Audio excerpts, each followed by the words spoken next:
कैलू तू शादी दोसरा से हमके भुला दीह।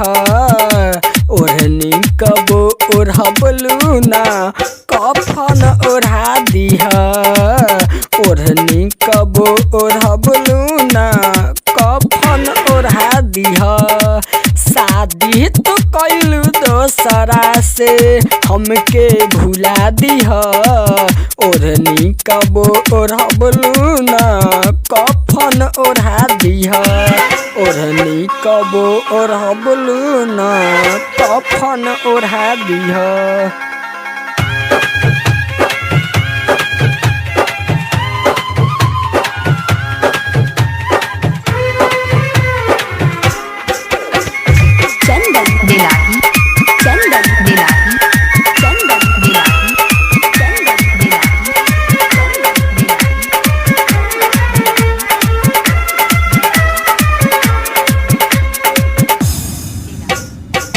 सोचल सारा सपनवा सोनी पल में देलू भुलाई।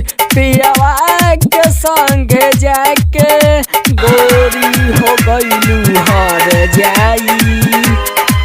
गोरी हो गईलू हर जाई। सोचल सारा सपनवा सोनी पल में देलू भुलाई।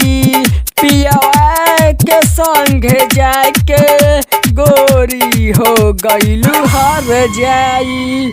सोनी हर जाई।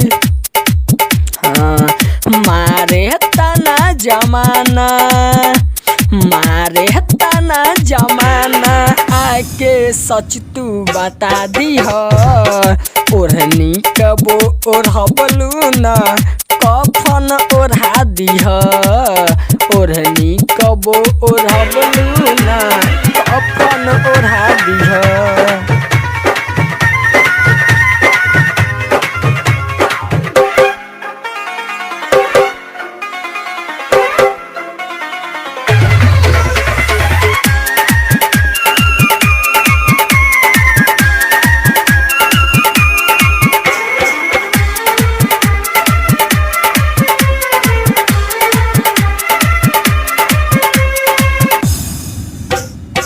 मोबिन सदाम के पाई सोनी गईलू भुलाई।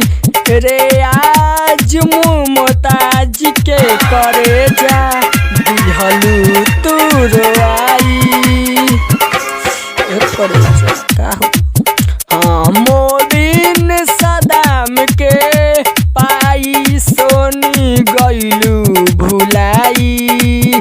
रे आज मुमताज के करे जा दिहलू तू रोआई। सोनी दिहलू तू रोआई।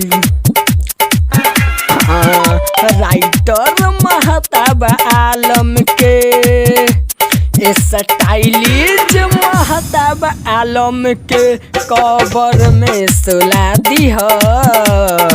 ओढ़नी कबो ओढ़बलू ना कफन ओढ़ा दीह। ओढ़नी कबो ओढ़बलू ना